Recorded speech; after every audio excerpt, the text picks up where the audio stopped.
आइए आइए।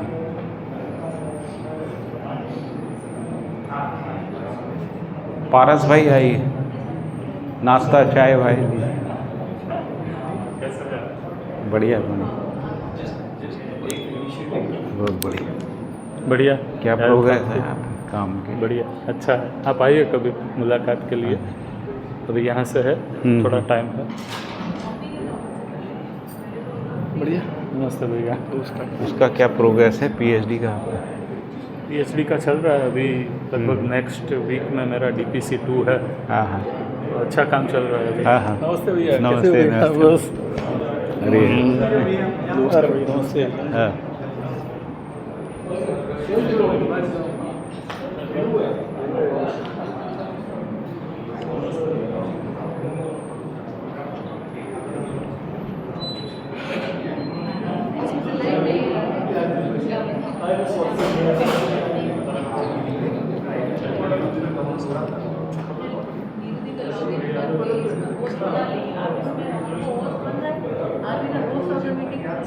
ये भी क्या हुआ? चला जाता है बीच बीच में।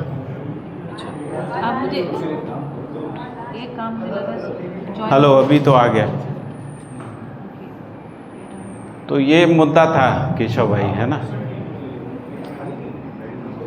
तो जब सह अस्तित्व में अनुभव हुआ तो उसमें ये पता लगा कि जो व्यापक वस्तु है ना, वो कर्ता भी नहीं है, दृष्टा भी नहीं है, भोक्ता भी नहीं है।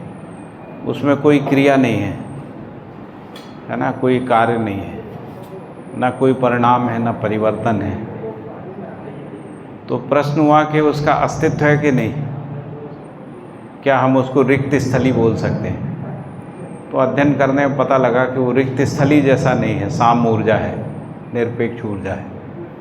और उसी में संपूर्ण प्रकृति जो है वो संपृक्त रहने के कारण से उसमें क्रियाशीलता है ना। क्रियाशीलता बस हर प्रकृति का अपना आचरण है, पदार्थावस्था, प्राणावस्था, जीवावस्था, ज्ञानावस्था तक, है ना, आचरण का प्रकाशन है। ज्ञानावस्था का मानव ही जो है वो केवल समझने की क्षमता से संपन्न है, और उसी में कल्पनाशीलता और कर्म स्वतंत्रता है ना। इसीलिए जो कर्ता पद है वो कर्म स्वतंत्रता के साथ केवल मानव के साथ है।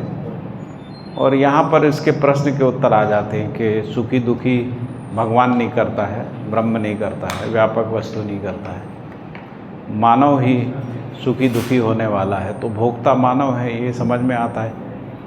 मानव के पास सही करने और गलत करने दोनों का अवसर है। सही भी कर सकता है, गलत भी कर सकता है।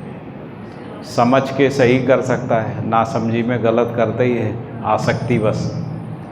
तो ये एक तर्क सम्मत विधि से जो है इसका उत्तर आता है। अब दूसरा प्रश्न है कि तर्क तो कोई वस्तु नहीं है ना, तो अनुभव में कैसे आता है ना, इसका प्रामाणिकता कैसे सिद्ध होती है? तो वो इस प्रकार से सिद्ध होती है कि जो मूल्य, जिनको हम स्थापित मूल्य कहते हैं ना, तो स्थापित मूल्य जो है वो स्वयं में कोई क्रिया नहीं है। स्थापित मूल्य स्वयं में कोई क्रिया नहीं, ना उसमें गति है। जैसे उदाहरण के लिए विश्वास है ना, तो विश्वास जो है होने ना होने के अर्थ में ही होता है।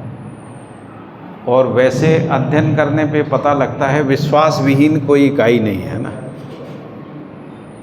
खासकर मानव इसको पहचानता है ना।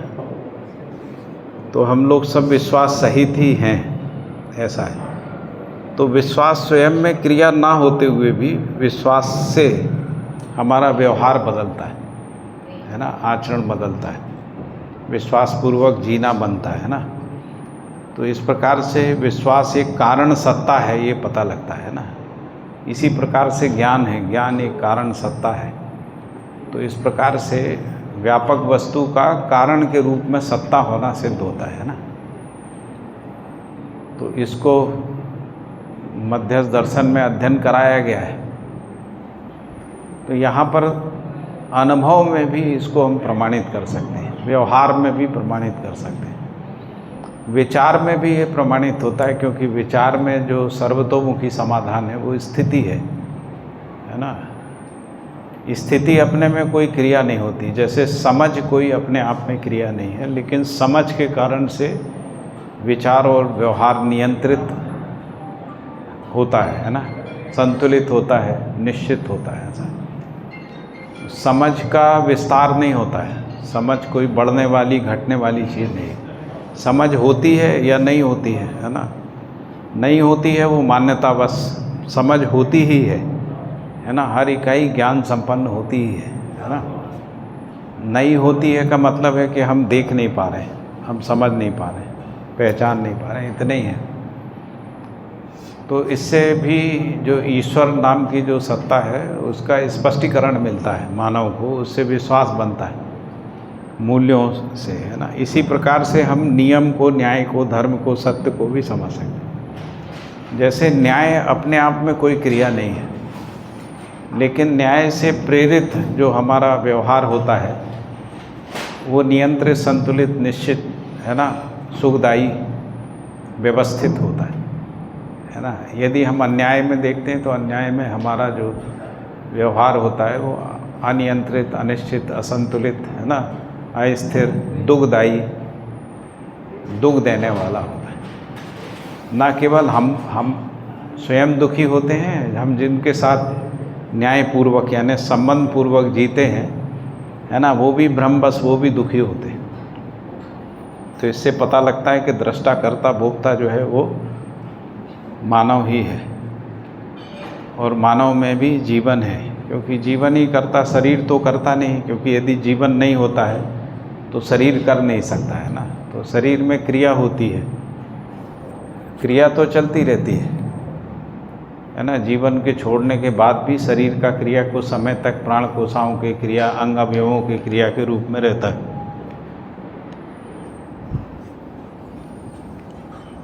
ठीक है ना।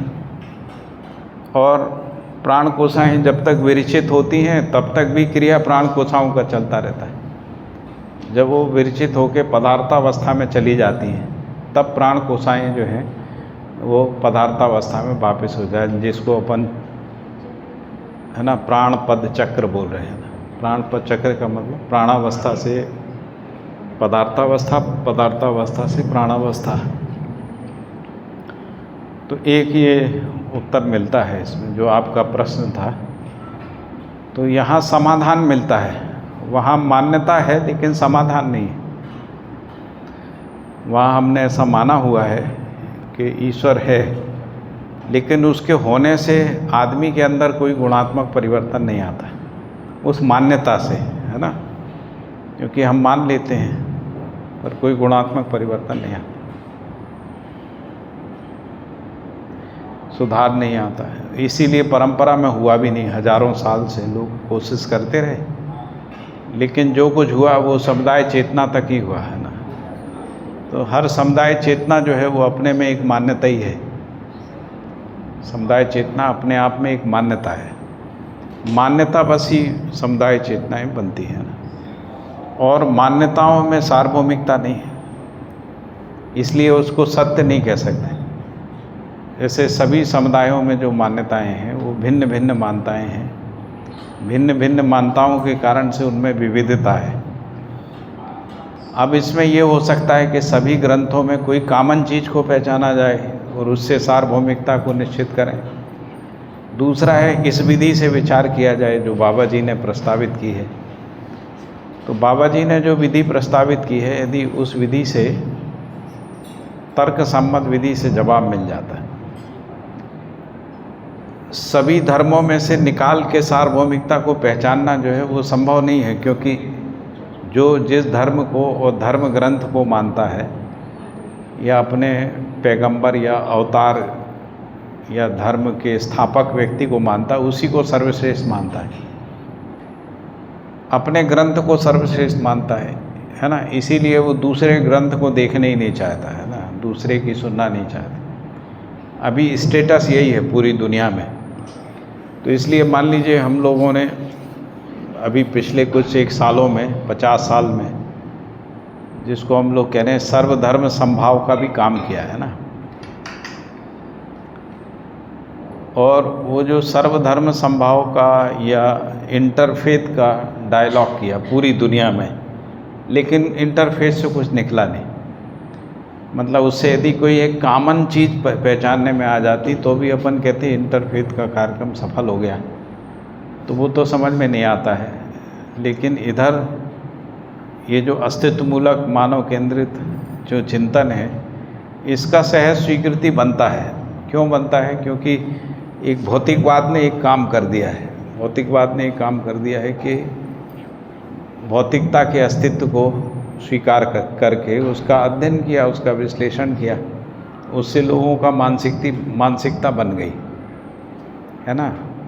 तो मानसिकता बनने से जो हम लोग पहले विगत में कह रहे थे कि ईश्वर जो है वो सार्वभौमता का पहचान नहीं हो पाया, है ना। इंटरफेथ में जो भी कार्यक्रम हुआ उससे सार्वभौमिकता बनी नहीं। तो भौतिकवाद ने एक मानसिकता बना दी, जो विज्ञान ने एक मानसिकता को बना दी कि ये जो भौतिक जगत है इसका अस्तित्व है। क्योंकि वेदांत में जो अद्वैत वेदांत है वो ये कह रहा था कि जगत मिथ्या है, और जगत मिथ्या की बात आने से वैदांतिक परंपरा में जगत का अध्ययन रुक गया था। ऐसा नहीं था, पहले नहीं था अध्ययन, लेकिन वेदांत से पहले के जो दर्शन थे उसमें था। वेदांत के पहले के जो दर्शन थे उसमें प्रकृति का विश्लेषण था, जो सांख्य में और वैशेषिक दर्शन में, न्याय दर्शन में है।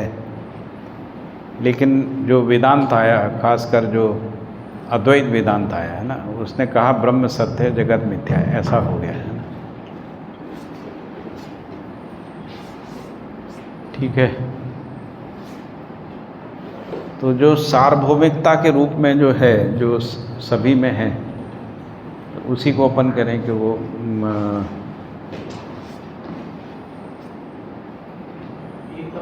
क्रियाशील शामिल हो जाए के लिए एक बोला क्रिया शून्य दोनों एक ही चीज है।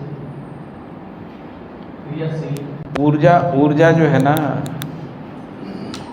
बिना क्रिया के भी ऊर्जा होती है ना। जैसे विश्वास क्रिया नहीं है लेकिन ऊर्जा है, ऊर्जा है। विश्वासहीनता में पता लगता है, यानी विश्वास की कमी होती है तो ऊर्जा का कार्य ऊर्जा जो है कम होती। विश्वास ज़्यादा होता है ना, तो कार्य ऊर्जा ज़्यादा रहती, उत्साह ज़्यादा रहता, प्रसन्नता ज़्यादा रहती, सुख ज़्यादा रहता है ना, कार्य करने का क्षमता ज़्यादा होती, ऐसा है। ये ठीक है, समझ में आता है। वो क्रिया का कारण है। इसको थोड़ा यहाँ रखेंगे तो थोड़ा सा पीछे रखेंगे तो अच्छा रहेगा, बस इतना है ना। ठीक है। क्रिया का कारण वो है, क्रिया का कारण स्वयं क्रियाशील नहीं। व्यापक वस्तु में कोई क्रिया नहीं है, क्रियाशीलता नहीं है, इसलिए आचरण नहीं है, इसलिए गुण नहीं है, इसलिए स्वभाव नहीं है, इसलिए उसका कोई धर्म भी नहीं है ना। धर्म भी सहअस्तित्व में स्पष्ट होता है। जैसे पुष्टि धर्म सहअस्तित्व में स्पष्ट होता है ना। जैसे जीने की आशा सहअस्तित्व में होती, सुख की आशा सहअस्तित्व में होती, होना भी सहअस्तित्व में ही है। जिसको अपन होना कहते हैं वो अपने में क्रिया नहीं है, अपने में कोई अस्तित्व नहीं है, होना सहअस्तित्व में ही है। जैसे हम लोग परमाणु का होना मानते हैं ना, परमाणु का होना सहअस्तित्व में, परमाणु के अंशों का होना भी व्यापक के साथ सहअस्तित्व में, क्योंकि उसके बिना ऊर्जा संपन्नता पता नहीं लगेगी, है ना। परमाणु में जो ऊर्जा संपन्नता है उसका कारण पता नहीं लगेगा। तो व्यापक वस्तु में डूबे होने से परमाणु अंश ऊर्जित हैं, और जिसको अपन अस्तित्व कह रहे हैं, है ना, तो परमाणु से पूर्व स्थिति में अस्तित्व का भी अनुमान नहीं लगता है ना, क्योंकि परमाणु के अंश में कोई आचरण नहीं होता है, आचरण परमाणु में होता है। यानी जो रूप गुण स्वभाव धर्म कह रहे हैं वो परमाणु में ही स्पष्ट होता है। तो इसलिए परमाणु ही मूल इकाई सिद्ध होता है ऐसा, इसीलिए उसमें आचरण का प्रकटन है। और इसीलिए ये कहा कि अस्तित्व सहअस्तित्व, सहअस्तित्व में आचरण है ना, सहअस्तित्व में आचरण है सब। सहअस्तित्व के बिना आचरण नहीं।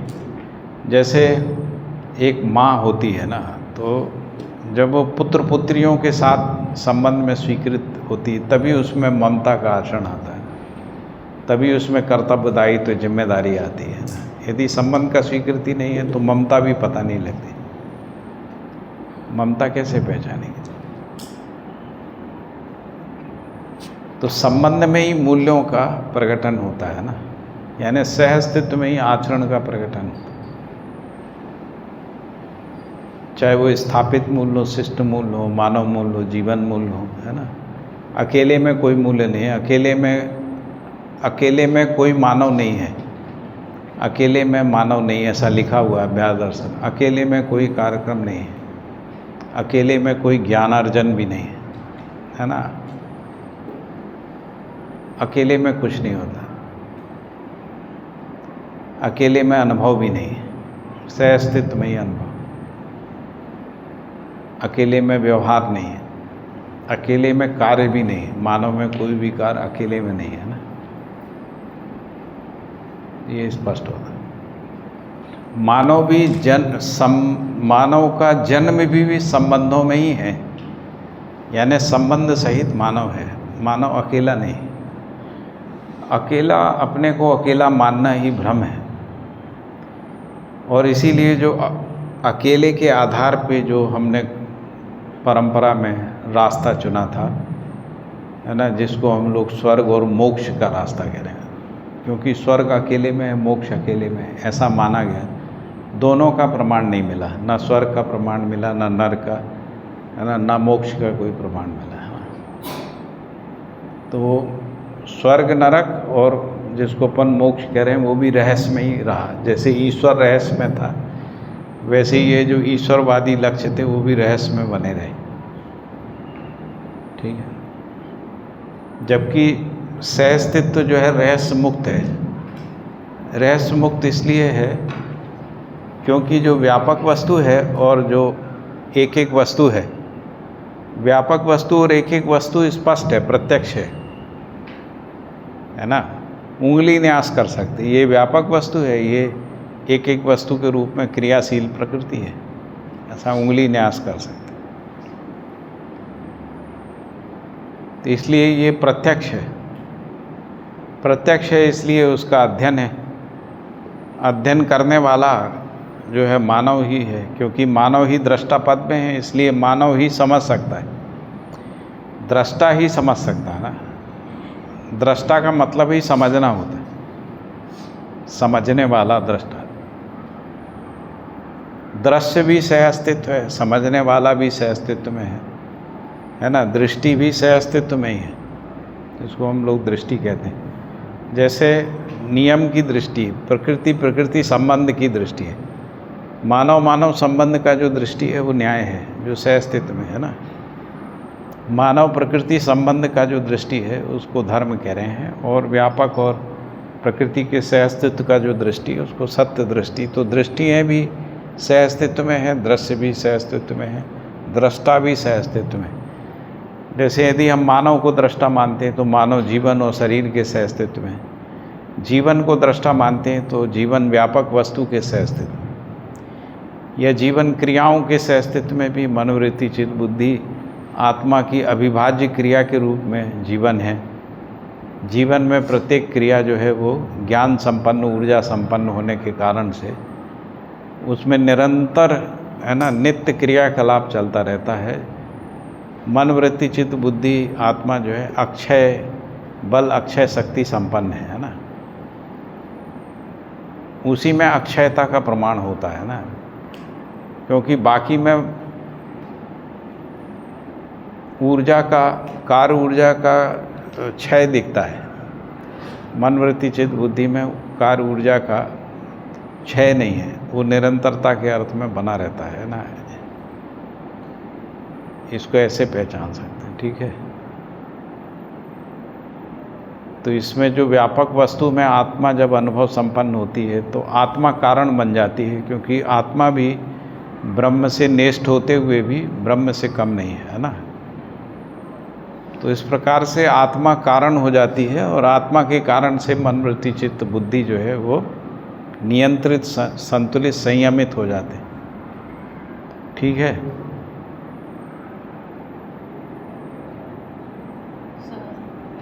है सहअस्तित्व में अनुभूति, सहअस्तित्व में अनुभूति होती है आत्मा। आत्मा का पहचान हो और सहअस्तित्व में अनुभूति ना हो, ऐसा कोई घटना नहीं है ना। तो सहअस्तित्व में अनुभूत रहती, नित्य अभिभूत रहती है। और नित्य संप्रक्त तो सभी रहते हैं, मन वृत्ति चित्त बुद्धि आत्मा है ना, सभी संप्रक्त रहते हैं। लेकिन उस संप्रक्तता को अनुभव करने वाली केवल आत्मा होती है ना। आत्मा भी इसीलिए कर पाती है क्योंकि वो सम और विषम के आवेश से मुक्त स्थिति है। क्योंकि यदि बाकी जो मन वृत्ति चित्त बुद्धि है वो सम और विषम से प्रभावित रहती है, इसलिए वो व्यापक सत्ता रूपी जो शून्य है या साम्य है उसका अनुभव नहीं कर पाती है ना, इसलिए ऐसा है। ठीक है। भैया अभी आपने बताया कि विश्वास में क्रिया नहीं, और एक बताया कि विश्वास कम होने से उत्साह कम होता है, विश्वास ज़्यादा होने से उत्साह बढ़ता है। तो विश्वास इसको विश्वास कम ज़्यादा क्यों होता है, यही प्रश्न है ना। नहीं, हाँ, अगर विश्वास क्रिया नहीं है तो कम ज़्यादा कैसे होता है? तो कम ज़्यादा नहीं होता है, भाषा है बोलने में। विश्वास होता है और नहीं होता है, ये दो ही स्थितियाँ हैं। और नहीं होता है जैसी कोई चीज़ नहीं है, क्योंकि कोई भी व्यक्ति विश्वास विहीन नहीं होता है ना। अज्ञानी से अज्ञानी व्यक्ति भी विश्वास सहित ही होता है, तभी वो चल पाता है, देख पाता है, खा पाता है ना, चीज़ों के साथ जीता है। विश्वास के बिना कैसे होगा? जैसे छोटा बच्चा चल पाता है, बोल पाता है, देख पाता है ना, ये सब विश्वास से ही होता है। तो विश्वास से रिक्त कोई नहीं है, केवल विश्वास का भास आभास प्रतीति अनुभूति होती है ना। तो भास में विश्वास कम लगता है ना, यानी विश्वास जैसी कोई वस्तु है लेकिन वो स्पष्ट नहीं है। आभास में विश्वास जैसी वस्तु है लेकिन उसका सामान्य स्वीकृति अभी पूर्ण स्पष्ट नहीं है ना, प्रच्छन्न रूप से स्पष्ट है, तर्क से स्पष्ट है। प्रतीति में विश्वास नाम की वस्तु है, इसकी स्पष्ट स्वीकृति है, उसको प्रतीति कह रहे हैं। विश्वास नाम की कोई वस्तु है, इसी को कह रहे हैं भास आभास प्रतीति को कम होना ज़्यादा होना है ना। जैसे हम कहते हैं अभी थोड़ा थोड़ा समझ पाए हैं, है ना, इसका मतलब समझना कोई थोड़ा ज़्यादा नहीं होता है ना।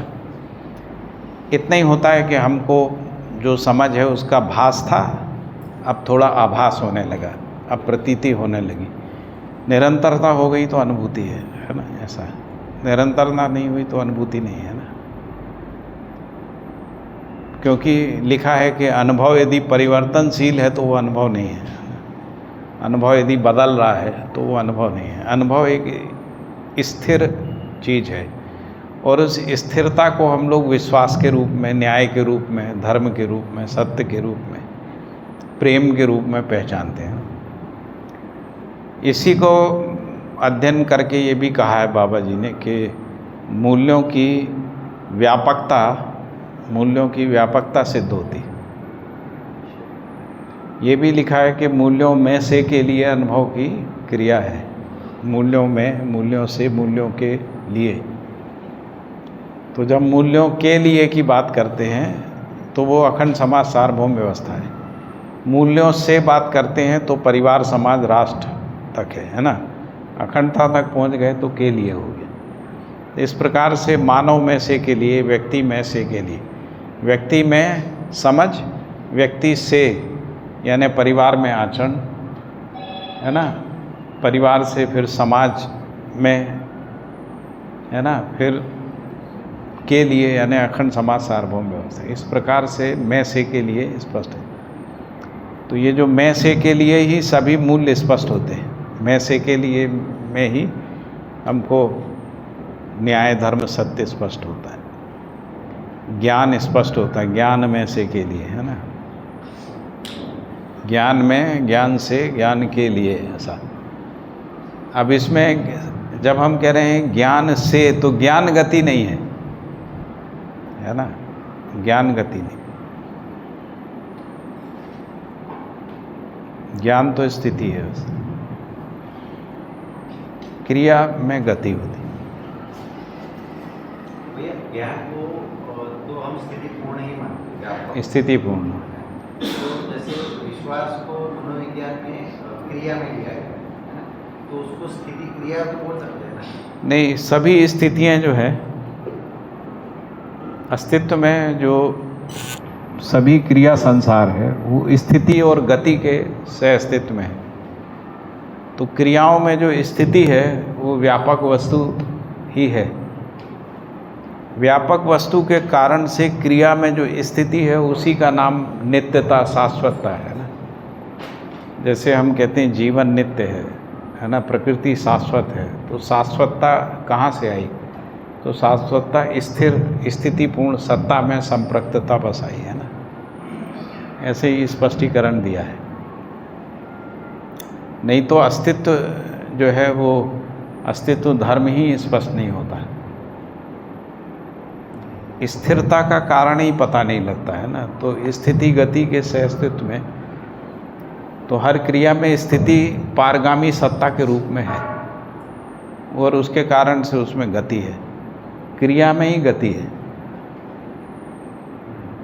स्थिति क्रिया को भी दो प्रकार से समझते हैं, एक स्थिति पूर्ण सत्ता के रूप में और दूसरा क्रिया की निरंतरता के रूप में। क्रिया की निरंतरता भी स्थिति है। क्रिया की निरंतरता ही अस्तित्व है, जिसको हम लोग अस्तित्व कह रहे हैं। अस्तित्व एक स्थिति है। अस्तित्व रूपी स्थिति का जो मूल कारण है वो सत्ता में संप्रक्तता है। सत्ता स्थितिपूर्ण है। स्थितिपूर्ण सत्ता के कारण से क्रिया में स्थिरता है। स्थिरता क्रिया की निरंतरता, आचरण की निरंतरता के रूप में है ना। इस प्रकार से अस्तित्व धर्म सिद्ध होता है। और एक बात ये है, जैसे अनुभव और अनुभूति दो शब्द आते हैं, तो उसमें मूल भेद क्या है? जैसे अनुभूतियाँ भी बाबा जी ने काफ़ी जगह पे लिखा है और अनुभव भी लिखा है, तो उसको कैसे हम कर सकते हैं? अनुभूति क्रम से होती है और अनुभव, जब सारी अनुभूतियाँ हो जाती हैं उसको अनुभव करें। जैसे न्याय की अनुभूति, धर्म की अनुभूति, सत्य की, प्रेम की अनुभूति, विश्वास का अनुभूति, ऐसा होता है।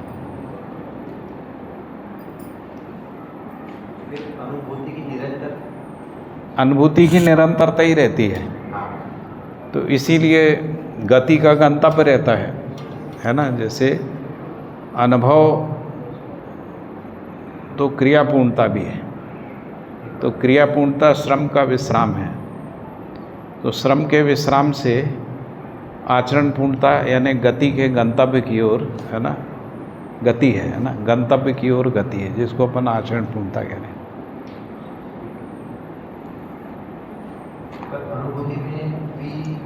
तो अनुभूति मतलब क्रियापूर्णता अनुभूति है, आचरण पूर्णता अनुभव है। तो जब हमें आभास प्रतीति होती है, उसमें भी जो अनुभूति होती है वो भी उस संदर्भ में ही होती है, उसी में अध्ययनगामी विधि में इसी तरीके से स्पष्ट होता है। अनुभव मूलक विधि में पहले अनुभव होता है, फिर बाद में बुद्धि और चित्त प्रेरित होके वृत्ति और मन तक, है ना, तो जागृत जीवन हो जाता है। जागृत जीवन होने के बाद जीवन में स्थिरता आ जाती है, निश्चितता आ जाती है, क्रियाओं में संतुलन आ जाता है, नियंत्रण आ जाता है। वही परावर्तित होके स्थिर आचरण के रूप में रहता है। हम लोग स्थिर आचरण के लिए अभ्यास करते हैं, जिसको हम विचाराभ्यास, व्यवहाराभ्यास, चिंतनाभ्यास कह रहे हैं ना, कर्माभ्यास कह रहे हैं ना। तो विचाराभ्यास का मतलब है कि जो अनुभव के प्रकाश में जो अध्ययन है उसको कह रहे हैं विचाराभ्यास। उसी को शास्त्राभ्यास भी कह रहे हैं। विचाराभ्यास का मतलब समाधान के अर्थ में विचार करना, व्यवस्था के अर्थ में विचार करना, या नियम न्याय धर्म सत्य सम्मत विचार करना। नियम न्याय धर्म सत्य सम्मत विचार करते हैं तो हम समाधान को, दिशा को, क्रिया को, जागृति को, है ना, विकास क्रम को पहचान पाते, नियति को पहचान, नहीं तो ये पहचानने में नहीं आता। इसी को पहचानना सार्वभौमिकता के अर्थ में, उसी को समाधान या सर्वतोमुखी समाधान कहते हैं। ठीक है, एक बार जो बाकी लोग नए आ गए हैं सबका परिचय हो जाए, फिर हम लोग अपना जो आज का प्रस्तावित है बाबा जी की डायरी से जो चार्ट है उसको। आपका हो गया पारस भाई, आपका भी रह गया परिचय। मेरा नाम हिरेंद्र है, मैं अहमदाबाद से ही हूँ और 3-1 साल से अध्ययन में जुड़ा हूँ। ठीक है, नमस्ते, मेरा नाम पारस है, मैं विसनगर से हूँ और 2016 से अध्ययनरत है।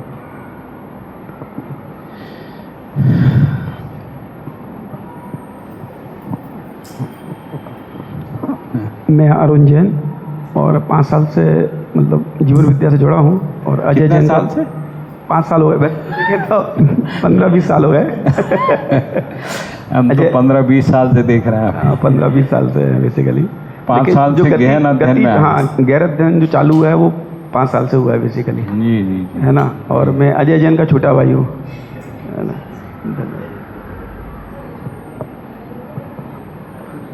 अजय जैन के छोटे भाई हैं, जीवन में बराबर हैं।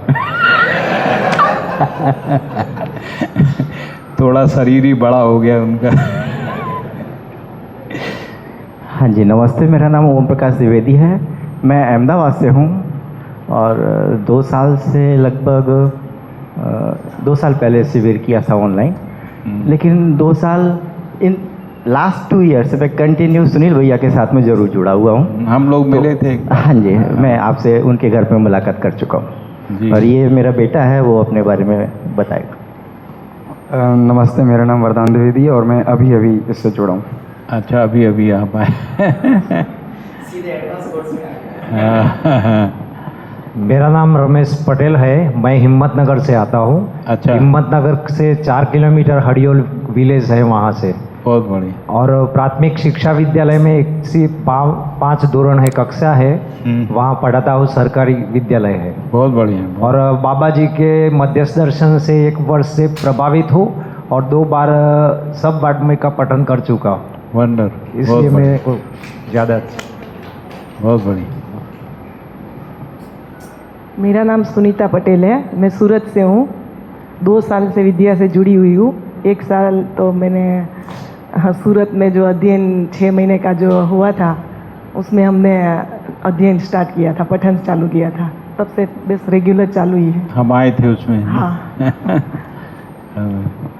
मेरा नाम अशोक है, मैं भी सूरत से हूँ और 2-2.5 साल हो गया है और वो सूरत में हम मिले थे SVNIT में 6 महीने के पठन में। मज़ा आ रहा है कि नहीं? हाँ, मज़ा आ रहा है। बढ़िया। मेरा नाम मिहिर है, मेरे भैया भाभी है, मैं भी सूरत से। क्या नाम है आपका? मिहिर। मिहिर हाँ जी। उस टाइम पे आप आए थे लेकिन मेरा थोड़ा आगे पीछे हो रहा था, मैं आपको नहीं मिल पाया। कोई बात नहीं। और जी। 2020 से जुड़ा हूँ। हम लोग सब मिले ही हुए हैं। सह अस्तित्व में सब मिले हुए थे। आप करेंगे? मेरा नाम शैलेंद्र है और मैं विसनगर से हूँ और मुझे भी 4.5 साल हो गए हैं, अध्ययनरत हूँ। इधर। नमस्ते भैया, मेरा नाम हेमेंद्र है, मैं भी विसनगर से हूँ और शिक्षा में भी टीचर हूँ और 3 साल से जुड़ा हूँ। बहुत बढ़िया। वाङ्मय का अध्ययन हो रहा है ना? वाङ्मय में परिचय शिविर 3-4 किया हुआ है, मानव व्यवहार दर्शन, कर्म दर्शन और आगे के दर्शन में अभी जो है अभ्यास चालू है। नमस्ते। हेलो। मेरा नाम घनश्याम है, मैं विसनगर से आया हूँ और अभी टीचर हूँ। मेरा भी मानव व्यवहार दर्शन का पठन हुआ है इसमें तो है। और परिचय शिविर की। हेलो, हाँ ठीक। वो पीछे एक बिटिया। नमस्ते सभी को। मेरा नाम वंदना है। मैंने 2020 में पहली शिविर करी थी, परिचय शिविर। अभी 2 साल से मैं सूरत जाती हूँ। वीनू भाई के साथ हम 15-20 लोग का अध्ययन करते हैं। बहुत बढ़िया। सभी को, मेरा नाम जिग्नेश है। मैं पिछले 8 साल से इसमें जुड़ा हुआ और लगातार अध्ययन चल रहा है।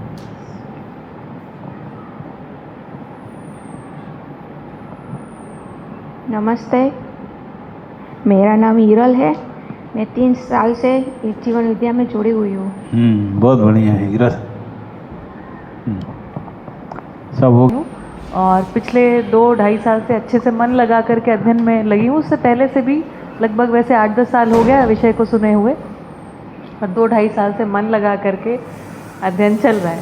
और साथ में हम एक सुबह में जन संवाद करके एक चैनल चलाते हैं। रमेश भाई आप उसमें जुड़ते हैं, उसको सुनते रहते हैं। वो 1 साल से गहन अध्ययन में है, बहुत बढ़िया इस विधि से। और तो जन संवाद सुबह में 7:30 से 9 पापा के साथ ही हम लोग चलाते हैं। मैं, ये हमारे श्रीमान जी हैं, इनका भी रिकॉर्डिंग कर लें। नमस्ते, मेरा नाम जनक है और यहाँ पर थोड़ा स्कूल्स में हम लोग साइक्लिसिटी इन नेचर करके एक प्रोग्राम में चलाता हूँ। और बाकी अभी जो ये टेक्निकल काम है और यूट्यूब में जो अपलोड और सब चीज़ करने के लिए काम करता हूँ। चार्ट शुरू करते हैं ना। आप इधर बैठ जाना एक जन। अभी हम रिसेंटली एक कोर्स कुकमा में स्टार्ट करने वाले हैं, जो एक वोकेशनल कोर्स है, डिप्लोमा इन एग्रो प्रोसेसिंग। तो जो हम लोग अभी जो कर रहे हैं एग्रीकल्चर प्रोडक्ट्स के साथ, जो वैल्यू एडिशन के नाम पे जो कर रहे हैं, उसकी जगह पर दर्शन की रोशनी में कैसे चीज़ों को वैल्यू एडिशन करना चाहिए और कैसे पोषण जो है उसमें आए, ऐसे कि उसके ऊपर फोकस ज़्यादा होगा। तो ये 12th पास के आगे बच्चों के लिए है, but there is no age limit for that, so that anybody can join that. और मैं और शालिनी, ज़्यादातर शालिनी ही उसमें थियरी पार्ट लेंगे, प्रैक्टिकल साइड में मैं हेल्प करूँगा। ये कोर्स होगा हम लोग, ये पहला चार्ट है और ये एरो आएगा, बस यहाँ से सेकंड चार्ट आएगा। थियरी जो पार्ट है वो 30% है, बाकी 50% है। उसमें अटेंडेंस कितने का है? 20%। Practical is 50 and theory is 50। बढ़िया। तो श्री रामकृष्ण ट्रस्ट कुकमा में भैया आप में से कुछ लोग कभी आए होंगे। जब बड़ा करना है ना स्क्रीन अभी हम लोग वहाँ पर एक तो ऐसे करके कॉलेज जैसा संस्थान जैसा कुछ स्टार्ट करना चाह रहे हैं, और कौशल्य विकास संस्थान। और मध्य दर्शन सहअस्तित्ववाद की रोशनी में हम लोग कोर्सेज डिज़ाइन कर रहे हैं। कच्छ यूनिवर्सिटी से अप्रूव और डी वोक से शुरू कर रहे हैं, डिप्लोमा इन एग्रो प्रोसेसिंग, यहाँ से शुरू कर रहे हैं और फिर ये आगे गति करेगा। तो ये बस अभी कुछ तय हुआ है, कल परसों में ही तय हुआ है, और 1 अगस्त से हम लोग कोर्सेज शुरू करेंगे। 12th के बाद कोई भी इसको कर सकता है, कोई एज लिमिट नहीं है। 50% थियरी रहेगा। तो जैसे इसका इकोनॉमिक्स, सामान्य रूप से हम इकोनॉमिक्स जो पढ़ाते हैं उसके स्थान पर आवर्तनशील अर्थशास्त्र है ना। और जो प्रोसेसिंग है उसमें हमने बेसिक्स ऑफ आयुर्वेदा को लिया है, आयुर्वेद के सिद्धांतों के हिसाब से प्रोसेसिंग करना। इस तरीके से कुछ चेंजेस किए हैं जिसको हमने अप्रूव करा लिया है, और इस तरीके से कोर्स शुरू होगा। तो ये एक नया प्रयास है जिसमें मैं चाहती हूँ आप लोग जुड़े भी और जोड़ें भी। साथ में ये भैया इसको डिस्टेंस लर्निंग प्रोग्राम की तरह भी कर दिया है, तो कोई भी कहीं से भी एनरोल कर सकता है। 50% जो थियरी रहेगी वो डिजिटल क्लासरूम हमारा रहेगा, तो उसको कहीं से भी आप अटेंड कर सकते हो। 30% जो प्रैक्टिकल है फोटो में लगा, वो पार्ट के लिए आपको आना होगा। और उसके अलावा 20% जो है हम जैसे भारत भूषण त्यागी जी या प्रेम सिंह चाचा जी जिन्होंने इस चीज़ को करके देखा है, उनके पास हम बच्चों को लेकर के जाए, बच्चे मतलब स्टूडेंट्स को लेकर के कैसे डालेंगे माला। ठीक है, तो ये एक नई चीज़ की शुरुआत होने जा रही है। तो बस इतना एक छोटा सा और अनाउंसमेंट। वहीं रुकना पड़ेगा ऐसा। तो पीएचडी में तो क्या है, वो डिस्टेंस से हो जाता है, तो अपने दर्शन के लोग ज़्यादा के पूरे देश में हैं, ऐसा है ना। तो इतना ही। तो हम लोग एक तो वंदना गीत से शुरू करेंगे, और जैसे चाहो गुरु तो ऑनलाइन भी रिकॉर्डिंग भी लगा सकते हाँ रिकॉर्डिंग भी लगा सकते हैं। और गुरु पूर्णिमा कल थी तो हमारे सबके गुरुजी बाबा जी है ना, तो उनके प्रति कृतज्ञता और माला से, और भैया को भी हम बुके वगैरह से भैया के प्रति भी कृतज्ञता। बाबा जी और भैया जी, बाबा जी ने तो दर्शन सबको दिया ही और पूरी मानव जाति के लिए बड़ा काम कर दिया।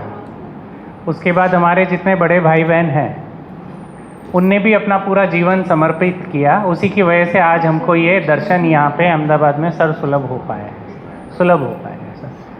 तो उन सबके प्रति भी हम कृतज्ञता व्यक्त करेंगे। ठीक है।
सब बड़ा कर दीजिए पहला वाला। नहीं घुमाना नहीं, उसको 2 उंगलियों से।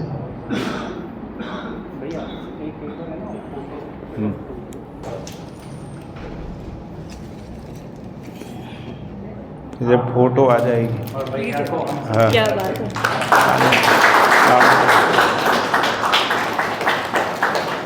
आप भी आ जाओ, सुनिए ये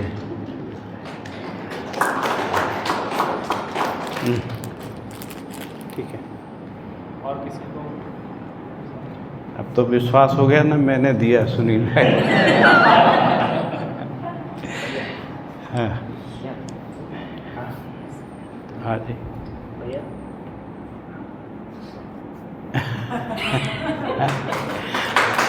ये वाला भी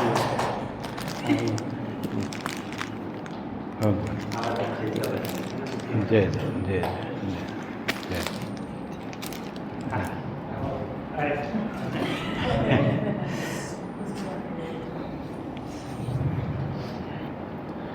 वाह जी। तो देखिए हम लोग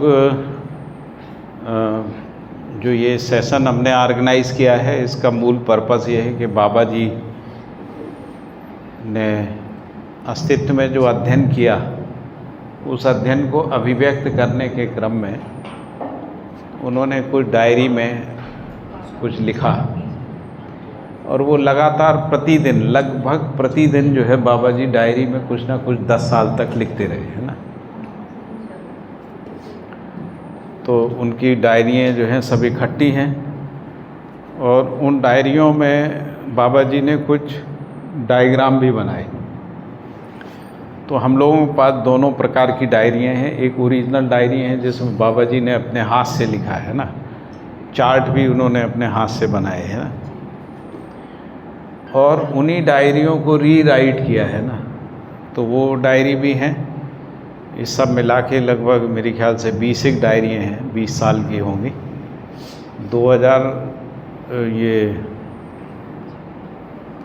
92 से 92 से है शायद, है ना, 92 आपको याद होगा, याद है कब से हैं? 92 से है, या और उससे पहले की भी हैं शायद कुछ, 78 से हैं, 78 से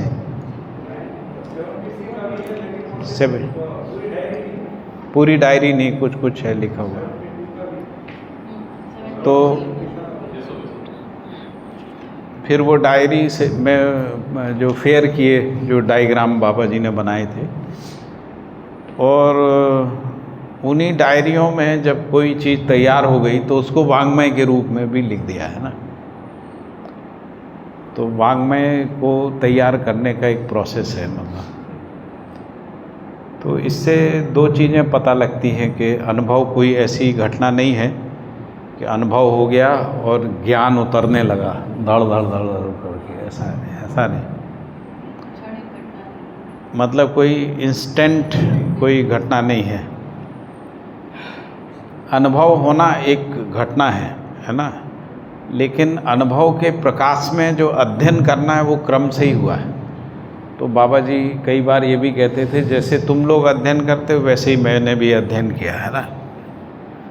तो कई बार लोगों को ऐसा लगता है कि अस्तित्व में कोई चमत्कार जैसी घटना हो जाती है, और उसका मूल कारण है हमारी मान्यता है ना, कि जब किसी को कोई ऐसी उपलब्धि होती है तो उससे ज्ञान उतरने लगता है। ऐसा हम लोग जितने भी विगत के महापुरुषों को याद करते हैं, उनको भी इसी अर्थ में याद करते हैं कि उनमें कोई अनुभव घटना हुआ और उनके अंदर सब कुछ सही के अर्थ में प्रकाशित हो गया। तो इसी दृष्टिकोण से यदि हम बाबा जी के अनुसंधान को देखते हैं तो अनुभव एक घटना के रूप में उनके अंदर हुआ। उस घटना का घोषणा भी बाबा जी ने ही किया, लेकिन वो जो अनुभव को व्याख्यायित किया, अभिव्यक्त किया और फिर उसकी व्याख्या की, और व्याख्याओं को संश्लेषित करके वाङ्मय का रूप दिया है ना। वाङ्मय को भी वर्गीकृत करके दर्शन, वादशास्त्र और संविधान इस रूप में वर्गीकृत किया। दर्शन में तात्विक भाग को लिखा है, बाद में विचार वाले भाग को, और जिसको हम लोग शास्त्र कहते हैं उसमें व्यवहार और कार्य के भाग को लिखा है ना। तो इस प्रकार से सारे वाङ्मय लिखे, और इन सबको सम्मिलित करके अखंड समाज सार्वभौम व्यवस्था का आचरण क्या हो सकता है उसको मानवीय संविधान में लिखा। और मानवीय संविधान 99 में तैयार हुआ था। उससे पहले मानवीय संविधान का एक प्रारूप करके एक छोटी सी पुस्तिका थी,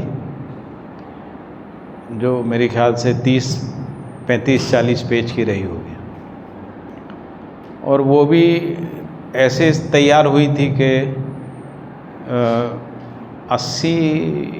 80 के आसपास की बात होगी, शायद 80 के आसपास, या 80 से 84-85 के बीच की कोई घटना रही होगी, मेरे को एग्जैक्टली याद नहीं है।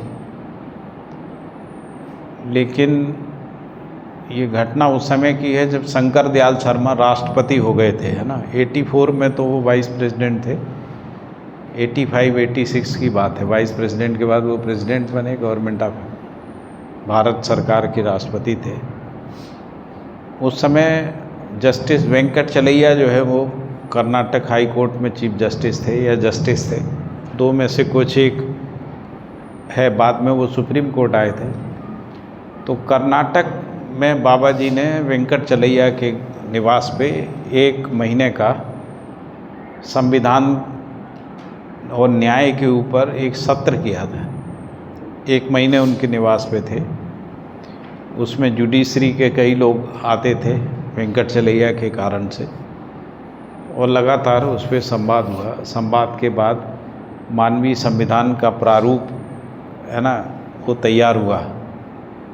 बाबा जी ने उसको तैयार किया और बाबा जी ने कहा कि इसको राष्ट्रपति को देना चाहिए। तो वेंकट चलैया जी जो है उसको, शंकर दयाल शर्मा उस समय राष्ट्रपति थे, उनको भेंट करने के लिए गए कि ये एक अनुसंधान हुआ था, उस पर हम लोगों ने विचार विमर्श किया। विचार विमर्श करने के बाद ये निष्कर्ष निकला है। तो वो निष्कर्ष में, उसमें मूल रूप से 2-3 भाग हैं। पहला भाग है जिसमें विगत के संविधानों की समीक्षा है ना। वो समीक्षा भी 3-4 पेज में ही है, ज़्यादा नहीं है। बाबा जी बहुत विस्तार में नहीं गए हैं, कोई व्यक्तिवादी कोई क्रिटिसिज्म नहीं किया है, और बाबा जी ने इंडियन कॉन्स्टिट्यूशन को बेस नहीं माना है। उन्होंने जो परंपरागत संविधान रहे हैं, जिसको हम लोग ट्रेडिशनल लॉ कहते हैं, ट्रेडिशनल लॉ से कॉन्स्टिट्यूशनल लॉ, वहाँ तक का समीक्षा किया है। इसके बाद बाबा जी ने दूसरे में मानवीय संविधान का प्रस्तावना लिखा है, और फिर मानवीय संविधान सूत्र व्याख्या में कुछ थोड़े से ही सूत्र हैं, 2-3-4 पेज के, बस वो लिखे हैं। बाकी में परिभाषाएं हैं। मतलब कुल मिला के 6-8 पेज ही है, मतलब समीक्षा और संविधान को मिला के, बाकी सब परिभाषाएं, ऐसा। तो ये काम उस समय हुआ था, लेकिन उसके बाद बाबा जी वाङ्मय लिखते रहे।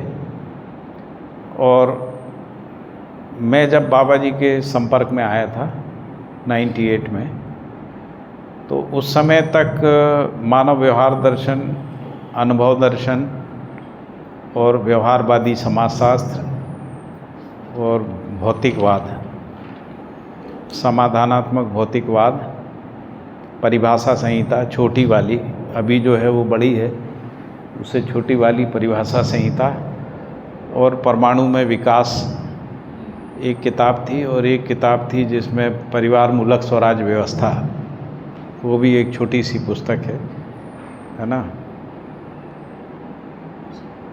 तो इतने ही वाङ्मय थे। और अर्थशास्त्र लिखा था, लेकिन प्रकाशित नहीं हुआ था अर्थशास्त्र। जीवन विद्या एक परिचय भी नहीं थी उस समय तक, विकल्प और अध्ययन बिंदु भी नहीं थे, है ना।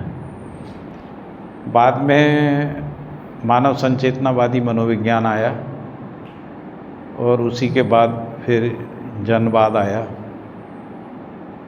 हाँ, वो आध्यात्मवाद था पहले से। आध्यात्मवाद एक पुस्तक थी, हार्ड बाउंड, है ना, और उसमें कपड़ा जो लगा था वो वैसे ही लगा था, गेहूं का कपड़ा, जो साधुओं वाला जो होता था, उस कपड़े का बाइंडिंग था है ना। और इतना प्रकाशन हुआ था 98। फिर उससे लेके 98 से बाबा जी के साथ मैं जुड़ा, तो बाबा जी के साथ संचेतनावादी मनोविज्ञान और जीवन विद्या एक परिचय, ये 2 पे हमने साथ में काम किया बाबा जी के। बाबा जी का जो लिखा हुआ था, टाइप किया हुआ, उसको हमने केवल पढ़ा, रीड किया है ना, उसमें केवल मात्राओं की कुछ गलतियाँ थी भाषा वाली, बस उतना ही काम किया मैंने। मतलब कंटेंट में मेरा कोई काम नहीं था ना, क्योंकि हम पत्रकारिता करते थे, इसलिए बाबा जी ने को किसी ने बोला होगा कि पाठक जी भाषा अच्छी जानते हैं, इसलिए उन्होंने हमको कहा बेटा इसको पढ़ के देखो, इसमें कुछ। जीवन विद्या एक परिचय जो है वो बाबा जी ने की जो रिकॉर्डिंग्स थी, उनका एक शिविर हुआ था चारामा बस्तर में। वो शिविर ऑनलाइन सबके का देखा हुआ होगा, मेरे ख्याल से नहीं है तो ऑनलाइन पड़ा हुआ है, सब देख सकते हैं। उसी रिकॉर्डिंग को ट्रांसक्रिप्ट करके उसको लिखा था, और उसमें वो भी हमने ही सबसे पहले हमने पढ़ के उसका डिज़ाइन किया, उसका प्रिंटिंग का काम कराया सब। फिर हम संयोग से चले गए, तो 2000 में 2002 को या 3 को बाबा जी ने मानवीय संविधान का जो नया किताब है, जो नीले रंग का किताब था, मोटा सा, 300 सवा 300 पेज हैं उसमें, तो वो हमारे पास भेजा कि हाँ उसको एक बार प्रूफ रीडिंग कर लें, है ना। लेकिन संविधान पुस्तक लिखने से पहले बाबा जी ने कहा कि बेटा कुछ गोष्ठियाँ करो संविधान पे। तो फिर ये तय हुआ कि मानवता की कसौटी पे संविधान विधि विधान इस विषय पे गोष्ठियाँ करेंगे। पहली गोष्ठी हमने मध्य प्रदेश में भोपाल में की, उसमें बाबा जी जो है उस गोष्ठी की अध्यक्षता की, और उसमें कुछ चीफ सेक्रेटरी रैंक के जो लोग थे, या कुछ पुलिस के बड़े ऑफिसर थे, जुडिशरी के एक हाई कोर्ट के जज थे, justice Tiwari Madhya Pradesh high court में जस्टिस थे, और कुछ जर्नलिस्ट और कुछ और प्रोफेसर लोग, वाइस चांसलर एक प्रोफेसर VT जोशी करके थे,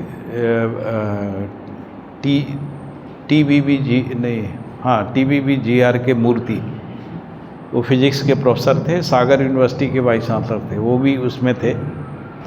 और मध्य प्रदेश की विधानसभा में ये गोष्ठी हम लोगों ने की थी। क्या है, नई विधानसभा बन गई थी तो पुरानी विधानसभा खाली हो गई, तो मैंने उनसे निवेदन किया विधानसभा अध्यक्ष के, तो उन्होंने कहा वैसे देते नहीं हम लोग, क्योंकि नियम नहीं था कोई, लेकिन एक अच्छा काम है इसलिए पहला हम आपको दे रहे हैं एक कार्यक्रम करने के लिए। तो पहली गोष्ठी जो है वो मानवता की कसौटी पे विधानसभा के जो जिसको कहते हैं, जहाँ कैबिनेट मिनिस्टर्स का जो मीटिंग रूम होता है, बड़ा सजा धजा उसमें हम लोगों ने की थी। काफ़ी सक्सेस रही। बाबा जी ने सबकी बातें सुनी और बाबा जी ने 15-20 मिनट कुछ अपनी बात बोली। हाँ, 2003 में या 2-3 के आसपास की बात है, किताब छपने से पहले की बात। अगली गोष्ठी हमने इंदौर में की। इंदौर में भी एक बड़ा हॉल लिया, उसमें भी लगभग इसी तरीके के लोगों को आमंत्रित किया। और तीसरी गोष्ठी हमने सागर में की। तो सागर में भी बार एसोसिएशन के अध्यक्ष थे, कुछ एडवोकेट्स थे, सागर यूनिवर्सिटी के वाइस चांसलर भी आए थे उसमें, और भी कुछ प्रोफेसर लोग थे, कुछ सागर के साहित्यकार थे, ऐसे करके गोष्ठी की। और तीसरी गोष्ठी होने के बाद बाबा जी ने कहा बेटा बस हो गया, अब नहीं करना है। और फिर बाबा जी अमरकंटक चले गए। अमरकंटक के बाद उन्होंने हमको किताब भेजी, साधन भाई को बोला कि पाठक को भेज दो, है ना। तो हमारे पास डाक से आई, हमने उसको पूरा पढ़ा। पढ़ने के बाद बाबा जी ने अमरकंटक बुलाया तो हमने पढ़ के सुनाया सारा। 2 किताबें हमने बाबा जी को पूरी पढ़ के सुनाई। एक थी जिसको अपन ये व्यवहार दर्शन बोल रहे हैं, व्यवहार दर्शन का नया संस्करण आया था, तो वो शुरू से आखिरी तक है ना, मैंने 2 दिन में पूरी किताब पढ़ के सुनाई बाबा जी। तो कम से कम 10 से 12 घंटे तक सुनाते थे ना बाबा जी को। और दूसरा ये किताब पूरी, संविधान पूरा, तो इसके कारण से मुझे काफ़ी फ़ायदा हुआ है। बाबा जी को तो कोई फ़ायदा हुआ नहीं हमको फ़ायदा हुआ, हमको एक अवसर मिल गया, मतलब इतना सघन पठन करने का एक अवसर मिला। लेकिन तब तक हमको ये पता नहीं था बाबा जी कैसे लिखते हैं, मतलब ये लिखते कैसे हैं, ये इसका अनुमान नहीं था हमको, क्योंकि हम अमरकंटक नहीं रहते थे, साधन भाई रहते थे, है ना, तो हमको आइडिया नहीं था। लेकिन बाबा जी की एक आदत थी कि बाबा जी से जब भी कोई मिलने जाता था, कोई बाबा जी को लगता था ये कोई विशेष बात है, तो उस व्यक्ति से कहते थे डायरी में लिखो। उसमें मैंने भी लिखा, कई वाइस चांसलर्स का लिखा है, कई जजों का लिखा हुआ है, बहुत सारे जो पॉलिटिशियंस आते थे, जैसे हम लोग किसी महत्वपूर्ण जगह में जाते हैं तो वो विजिटर्स बुक में लिखते हैं, तो ऐसा बाबा जी लिखवा लेते थे। कई बार ऐसा भी होता था कि जैसे कोई कहता था बाबा जी मैं ऐसा करूँगा, तो फिर बाबा जी कहते थे डायरी में लिखो और अपने दस्तखत करो, डेट डालो ये भी कर देते। लेकिन बाद में पता लगा कि बाबा जी डेली डायरी में लिखते हैं, है ना। तो कई बार ये भी होता था कि कोई प्रश्न पूछते थे लोग, तो बाबा जी उनके उत्तर तुरंत देते थे, लेकिन कुछ प्रश्नों को कहते थे सुबह आना। सुबह आने का मतलब 4 बजे सुबह, है ना। तो बाबा जी सो के उठ जाते थे, 3, साढ़े 3, 4 बजे बाबा जी उठ जाते थे, अपना कुछ बैठे रहते थे, कुछ चिंतन चलता होगा, और जो प्रश्न करता था वो भी आ जाता था या वहीं सोता था बाबा जी के बाजू में। तो पुराना जो बाबा जी का जो नर्मदा मंदिर के सामने जो घर बना हुआ है, वस्तुतः वो उनका घर नहीं है, वो धर्मशाला है। तो एक कटारे परिवार था, उन्होंने वो धर्मशाला बाबा जी को अनुरोध करके रहने के लिए दी थी, क्योंकि बाबा जी को उन्होंने देख लिया था कि बाबा जी पत्ते खा के जो है अपना कुछ भरण पोषण कर रहे हैं, तो इस बात से बहुत संवेदनशील हो गए और बहुत अनुनय विनय करके बाबा जी और उनके परिवार को जो है यहाँ लेके आ गए। उससे पहले वो बर्फानी धाम का जो नर्मदा मंदिर के पीछे एक बर्फानी बाबा है, उनका एक आश्रम है, तो उसकी एक खोली में रहते थे बाबा जी। छोटी सी खोली थी, जैसे मंदिरों में खोली नहीं होती, मतलब तो कैसे रहते होंगे आप कल्पना कर सकते हैं ना।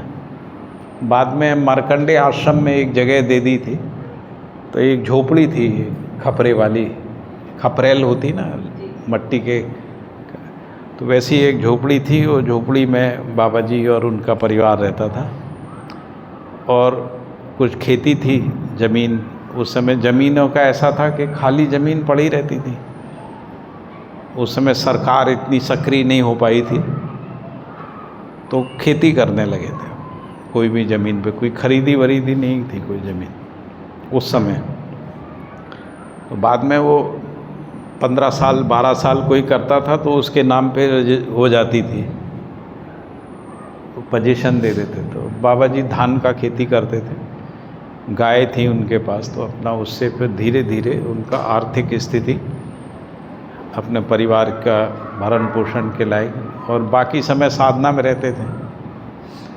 तो ऐसा गुजरते हुए फिर वो, तो बाबा जी डेली नियमित रूप से एक अच्छे अध्येता के नाते, है ना, जो भी चिंतन करते थे उसको लिखते थे, और कई बार उसको संशोधित भी करते थे। ऐसा नहीं था कि ऊपर से उतर रहा है कहीं से, कोई हम लोग ऐसी मान्यता है ना भगवान से उतरता है, ऐसा तो उतरता है तो सही उतरेगा, तो सही उतरेगा तो फिर कुछ सुधार तो होगा नहीं उसमें।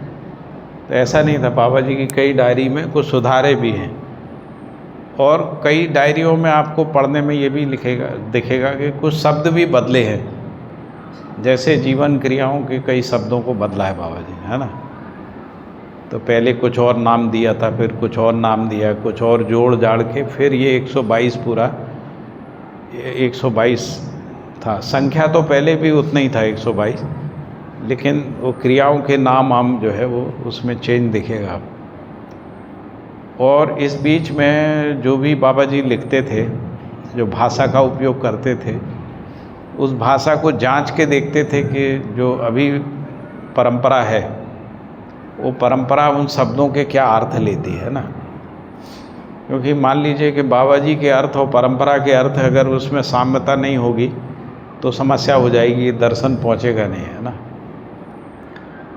तो लिखना और लिखे हुए शब्दों को फिर लोगों से पूछना, तो बाबा जी किसी से भी पूछ लेते, मतलब ऐसा नहीं कोई साधु आ गया उसी को बिठाया पूछा तुम इसका मतलब समझते हो, तो वो अपना बेचारा टूटी फूटी भाषा में जो बताता था। ऐसे ही शंकराचार्य आश्रम में वहाँ पर एक व्यक्ति आते थे जो संस्कृत के और भाषा के अच्छे ज्ञानी थे, तो उनको भी बुला के पूछते थे। तो वो कहते थे मेरे जीवन की उपलब्धि केवल इतनी है कि बाबा जी मुझसे आके मुझे बुला के पूछते थे, क्योंकि उससे उनका भी ज्ञानार्जन बहुत सारा हुआ है ना। तो बाबा जी जैसे कोई फिजिक्स का विद्वान चला गया तो उससे फिजिक्स में बात करने लगे, उससे भी पूछते थे। ला वाला चला गया तो उससे भी पूछते थे, डॉक्टर से भी पूछते थे, किसान से भी पूछते थे, यहाँ तक कि डाकू लोग गए तो उनसे भी पूछा है बाबा जी तुम इसका क्या मतलब समझते हो। तो लोग ये सोचते थे कि मतलब बाबा जी क्यों पूछते, बाबा जी तो ज्ञानी है ना। लेकिन बाबा जी इसलिए पूछते थे ताकि जो अर्थ परंपरा में स्वीकृत हैं उन अर्थों को पकड़ के अपने जो शब्द हैं उनको उन अर्थों से जोड़ दिया जाए, सार्थक अर्थों के साथ में। तो इसीलिए बाबा जी ने ज़्यादातर तत्सम शब्दों का उपयोग किया जो संस्कृत में है, और परिभाषाएं अपनी दी, और वो परिभाषाएं इस प्रकार से दी ताकि परंपरा के साथ जो है अर्थ ग्रहण करने में परेशानी ना हो, है ना, लोगों को। तो ये दो काम साथ साथ चल रहा था बाबा जी। एक तरफ वाङ्मय लिखना, वाङ्मय लिखने से पूर्व की तैयारी के रूप में वो नियमित रूप से, जैसे हम लोग मेडिटेशन करते हैं, जो लोग मेडिटेशन वाले हैं तो नियमित समय से मेडिटेशन, ऐसे ही बाबा जी का मेडिटेशन ये था डायरी लिखना, है ना। वो चिंतन करते थे, बात करते थे, फिर इसके बाद डायरी लिखते थे। डायरी में भी यदि कोई ऐसा शब्द अर्थ कुछ और आ गया तो उस शब्द अर्थ को बदलते भी थे, है ना। हिमांशु भाई आ गए, आइए आइए।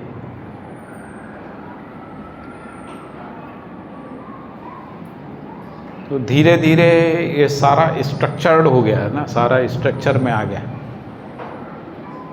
और भाषा स्थिर हो गई। अर्थ तो स्थिर थे ही, अनुभव के कारण से अर्थ स्थिर थे, तो भाषा को परिभाषा विधि से बाबा जी ने स्थिर कर दिया। और इसको जब अनुक्रमात्मक विधि से लिखा तो निश्चित प्रयोजन के अर्थ में वाङ्मय स्पष्ट होते गए, है ना।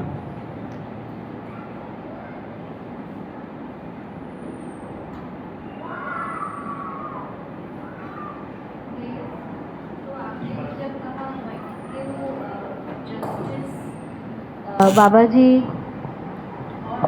हेलो, आइए आइए। हाँ, तो बाबा जी जब पास में करके बोलिए। हेलो, हाँ, तो जो प्रेसिडेंट के पास गए, वो अपने निष्कर्षों को जो उन्होंने एक पहली संविधान वो लिखी, मैंने तो बीच में छोड़ दिया उतना, वो उसमें बता देता हूँ क्या हुआ। शंकर दयाल शर्मा जी, क्योंकि कोई सुप्रीम कोर्ट का या हाई कोर्ट का जज है, मुझे एग्जैक्टली याद नहीं है कि उस समय वो सुप्रीम कोर्ट आ गए थे या नहीं आए थे, लेकिन वो चीफ जस्टिस थे कर्नाटक हाई कोर्ट में जब उन्होंने दिया था, या तो सुप्रीम कोर्ट आ गए होंगे, है ना। तो राष्ट्रपति जब कोई ऐसा व्यक्ति देगा थोड़ा तो देखेंगे ही, लेकिन देखने के बाद उन्होंने वेंकटचलैया से कहा कि इसको अंग्रेजी में ट्रांसलेट करके ले आइए।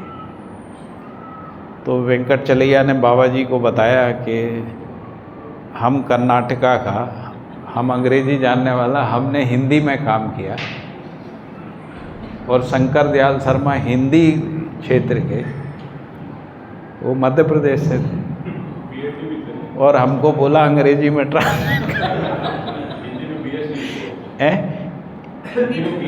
हिंदी में पीएचडी, डॉक्टर शंकर दयाल शर्मा हिंदी। रायसेन उनका जिला था, तो मध्य प्रदेश के थे। मैं तो मिला हूँ उनसे, शंकर दयाल शर्मा जी से, जब वो उपराष्ट्रपति थे तब हम उनसे मिले थे। तो जब तक ये ट्रांसलेट होता तब तक शंकर दयाल शर्मा राष्ट्रपति नहीं रहे, उनका टर्म पूरा हो गया। तो बात आई गई चली गई है ना, वो ख़त्म हो गई। लेकिन बाद में अटल बिहारी वाजपेयी जब प्राइम मिनिस्टर बने तो वेंकट चलैया को जो है संविधान समीक्षा आयोग का चेयरमैन बनाया गया। उन्होंने एक संविधान समीक्षा आयोग बनाया अटल जी ने, उसको लेके बहुत हंगामा हुआ। अभी तक हंगामा चलता है कि बीजेपी संविधान बदल देगी, ये कर देगी, है ना। तो उसको राजनीतिक दलों ने उसका बड़ा दबाव बनाया कि नहीं, संविधान में कुछ नहीं किया जाएगा। तो संविधान समीक्षा आयोग ने अपना रिसर्च जो भी कर करू के जो अपना रिपोर्ट सबमिट कर दिया। उस समय भी बाबा जी से जो जस्टिस वेंकट चलैया, और उस समय कोई सेक्रेटरी थे, कोई वो भी जस्टिस थे, तो उन्होंने प्रस्ताव मांगे थे। वो प्रस्ताव बना के उनको सबमिट किया गया था। वहाँ से एक पत्र भी आया है जो अपने पास रखा हुआ है, जिसमें लिखा है कि आपके प्रस्ताव स्वीकार कर लिए संविधान समीक्षा आयोग ने। तो बाबा जी तो ऐसे काम पहले भी करते थे। उन्होंने जो ये शिक्षा का एक आयोग था ना, राम मूर्ति आयोग, है ना, राम मूर्ति आयोग आप तो जानते हो। तो राम मूर्ति आयोग को भी शिक्षा का सुझाव भेजा था। उस पर उनका भी राम मूर्ति का चिट्ठी रखा हुआ है कि आपने जो शिक्षा संबंधी प्रस्ताव भेजे थे वो स्वीकार कर लिए गए हैं, उनको हमने शामिल किया है इसमें, ऐसा लिखा हुआ है। तो बाबा जी ये सब करते थे क्योंकि उनको ये था कि इस परंपरा में चला जाए, है ना, उसके लिए करते थे प्रयास। बहुत सारा काम किया, इसीलिए वो आईआईटी में भी गए हैं ना, आईआईटी में भी जाने का, क्योंकि आईआईटी के लोगों को लोग विद्वान मानते थे। उन्होंने कहा इन विद्वानों के पास चला जाएगा तो बाकी समाज तो इनसे सीखेगा ही। तो उसका शुरू में हुआ भी, लोग आईआईटी वालों से बहुत इन्फ्लुएंस हो जाते थे, है ना। अब कम होते हैं, पहले ज़्यादा होते थे। आज से 20 साल पहले आईआईटी वालों को बड़ा विद्वान माना जाए, अभी कम मानते हैं। अब बिजनेस वालों को ज़्यादा मानते हैं। आईआईएम वाले इस समय ऊपर चल रहे हैं। तो ऐसे वो किताब लिखने का काम हुआ। तो मूल बात ये बताना थी मुझे कि बाबा जी भी हम लोगों जैसे ही अध्ययन करते थे, है ना। हमारे और उनमें अंतर केवल इतना है, हमारे पास अनुभव का प्रकाश है जो वांग्मय के रूप में है, परिभाषाओं के रूप में है, अर्थ के रूप में है। बाबा जी के पास अनुभव पूंजी थी, है ना, अनुभव एक घटना के रूप में उनको उपलब्धि हुई थी। ये दो मेन अंतर है। लेकिन अनुभव के बाद भी अध्ययन करना पड़ता है ना, अनुभव के बाद भी अध्ययन करना है। इसलिए लिखा है अनुभव कार्यक्रम नहीं है, ऐसा लिखा है। अभ्यास दर्शन में लिखा है अनुभव कार्यक्रम नहीं है, अनुभव के लिए कार्यक्रम है ना, अनुभव में से के लिए कार्यक्रम है, ऐसा लिखा। तो अनुभव में से के लिए अध्ययन है ना, जो बाबा जी का अध्ययन है अनुभव में से के लिए अध्ययन है ना। अनुभव एक सहअस्तित्व, अस्तित्व से अस्तित्व रूप में जो स्थिरता है, शाश्वतता, नित्यता है, उसका जो नित्य सहअस्तित्व है उसको बाबा जी ने अनुभव किया। उसके प्रकाश में विचार, व्यवहार और व्यवसाय आयाम में स्थिरता को पहचाना, सहअस्तित्व को पहचाना है। उसके अर्थ में बाबा जी ने लेखन का काम किया। और मैंने कहा कि साथ साथ शब्द अर्थ को लेकर उन्होंने बहुत अभ्यास किया। तो वो कोई स्कूल कॉलेज में नहीं गए, यूनिवर्सिटी में नहीं गए, जो लोग उनके पास आते थे उन्हीं से बात करते थे। मैंने कहा सभी प्रकार के लोगों से बाबा जी बात करते थे, है ना। और कई लोग अभी भी क्लेम करते हैं कि बाबा जी को उन्होंने सिखाया। मेरे लिए कुछ अच्छी सी कुर्सी आ गई कमल जी का कमाल है सर। जी, जो परिभाषा के ऊपर आपने बातचीत रखी कि किस तरीके से बाबा जी उसको संशोधित करते थे, तो जो बुक्स के वर्जन आए हैं वो भी इसी तर्क से आए हैं कि शुरुआत में जो बुक्स लिखी उसमें जो शब्द प्रयोग थे, हाँ उसमें भी शब्द बदले हैं।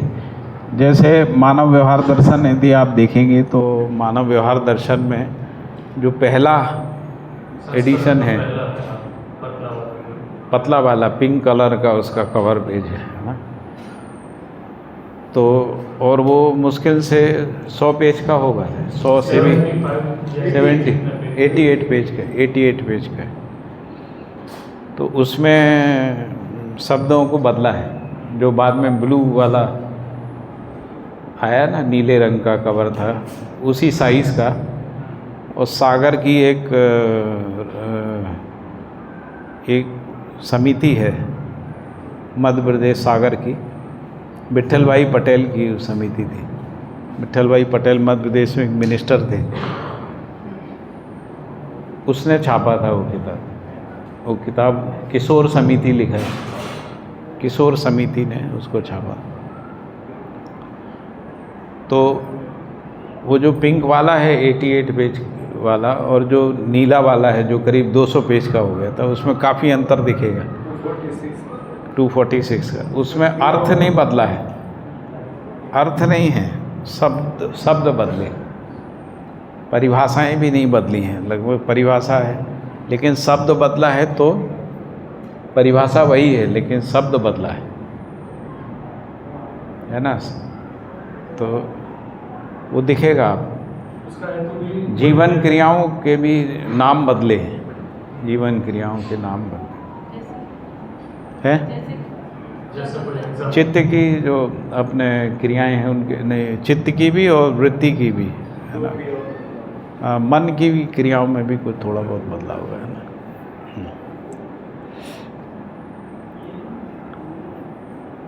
ऐसा है, नाम बदले, संख्या उतनी ही है संख्या तो हाँ।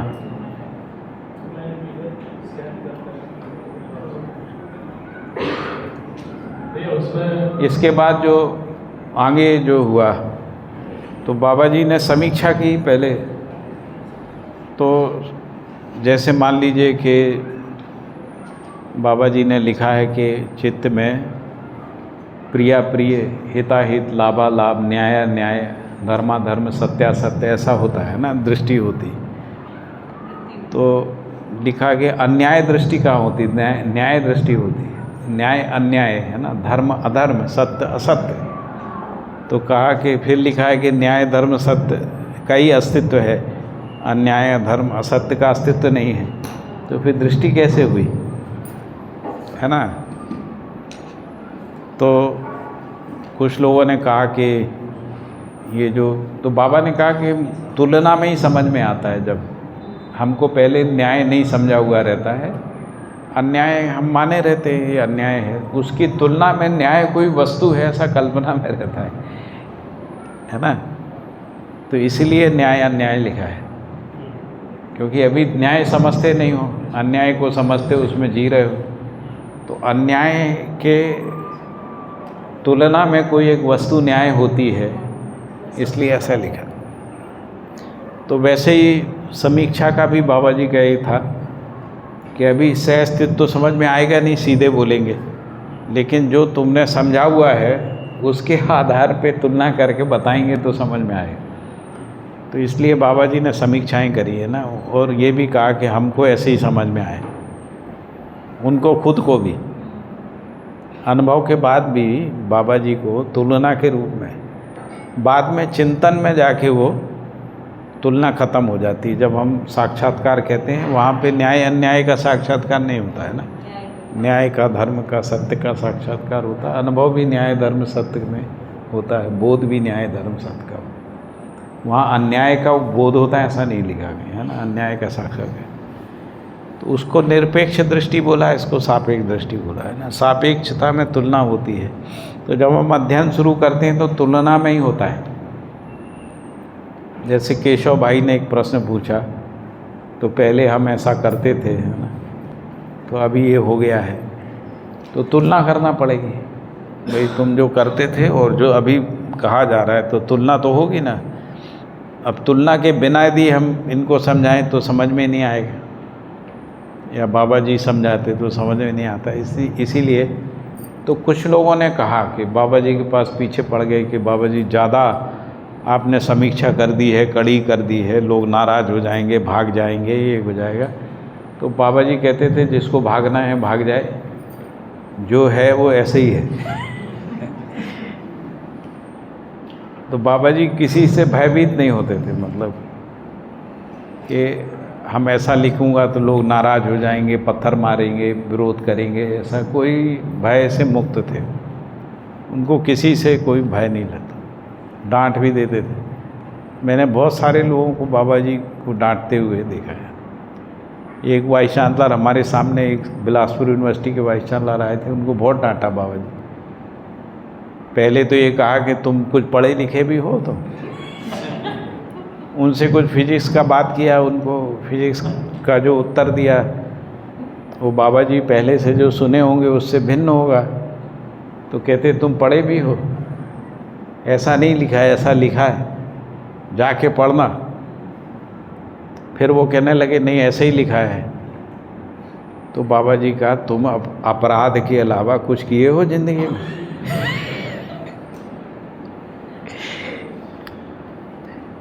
तो बेचारे चुप हो गए, चुप हो गए, क्या बोलेंगे। महात्मा लोगों से वैसे ही डरे रहते लोग।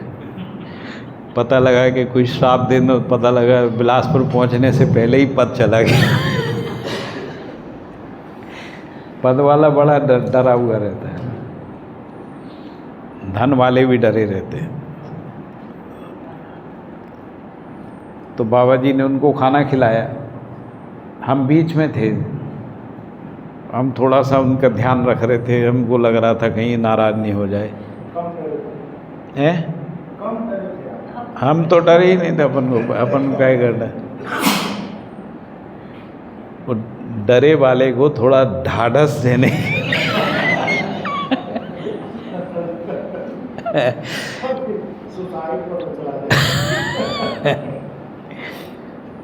तो खाना खिलाए बाबा जी। अब वो खाना नहीं खाएं, संकोच बस, महाराज जी के साथ कैसे खाएं।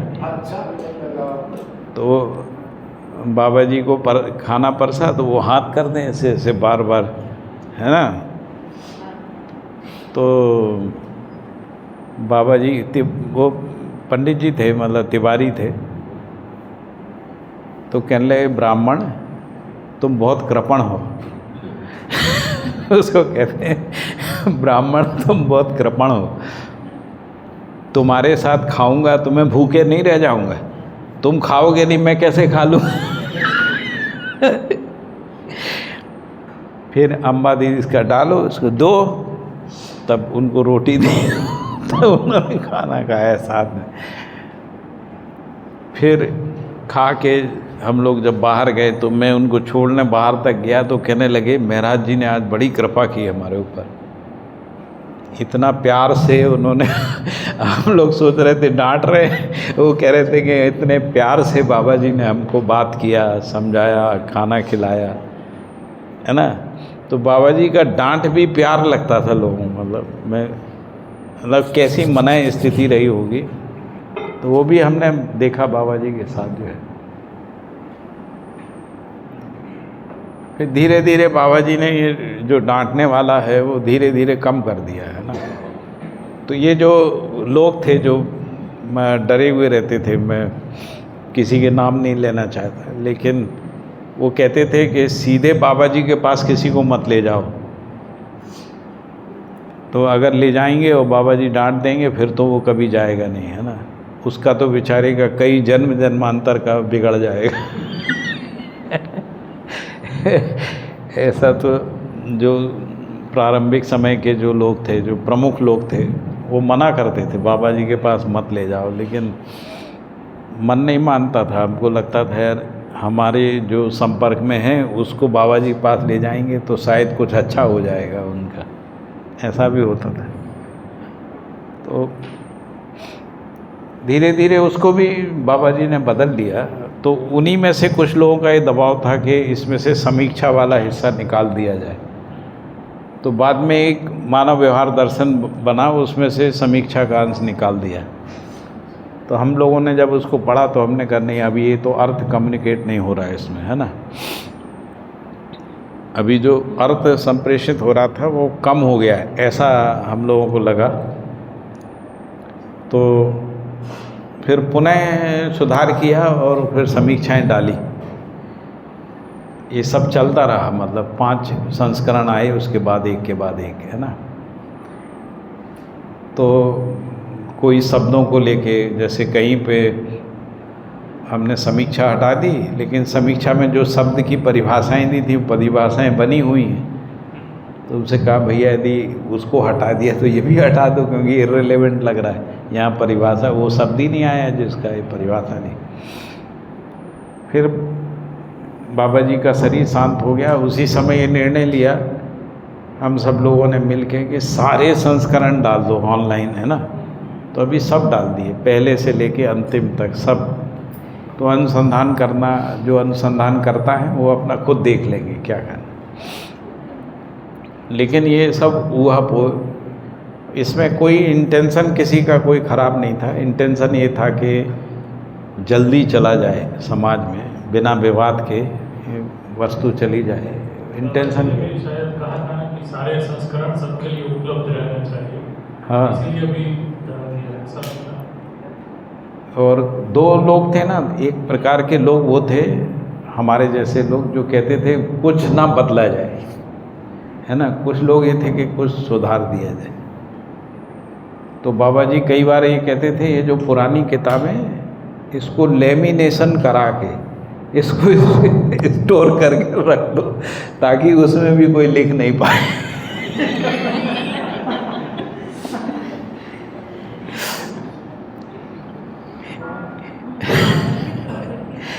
लेमिनेशन करा दो ताकि कोई बीच में भैया मानव व्यवहार दर्शन का जो ये 2012 या 14 वाला संस्करण है, हाँ, लेटेस्ट से पहले का, उसमें ये जो आपने बात कही वो एक समीक्षा वाला एक और थोड़ा मतलब डांटने जैसा लगे ऐसा एक, मतलब राज्य नीति और धर्म नीति जहाँ पे आता है चैप्टर में, उसमें 5-6 पेज का पूरा डिस्क्रिप्शन है। उसमें जो कहने का भाव है वो ये है कि पहले तो ये लिखा है कि परंपरा में काफ़ी लोग हुए जिसको अनुभव हुआ लेकिन परंपरा नहीं बन पाई।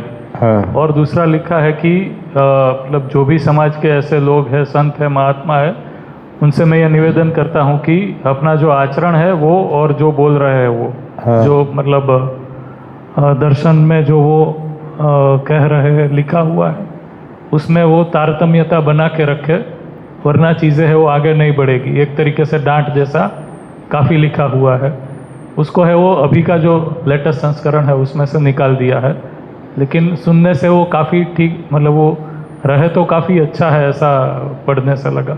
तो वही मैंने कहा 2 प्रकार के लोग हैं। एक को लगता हटाने से ज़्यादा अच्छा है, दूसरे कह रहे थे कि रहने से अच्छा है। तो उसमें हम लोग थे कि जो रहने जैसा है वैसे ही रहने दिया जाए, इसको ना छेड़छाड़ की जाए। और कुछ लोग थे कि नहीं इसको कर दिया जाए। फिर एक समिति बन गई। तो जो हालांकि संशोधन के बाद भी बाबा जी को पढ़ के बताते थे, ऐसा नहीं था कि समिति ने अपनी मन मर्जी करी, ऐसा कुछ नहीं। तो बाबा जी का मूल पर्पस, टीचर टाइप के लोग रहते हैं उनको आपका जैसा पसंद रहता है, और हमारे जैसे स्टूडेंट टाइप के लोग रहते हैं उनको हाँ प्यार से समझें। सही बात है।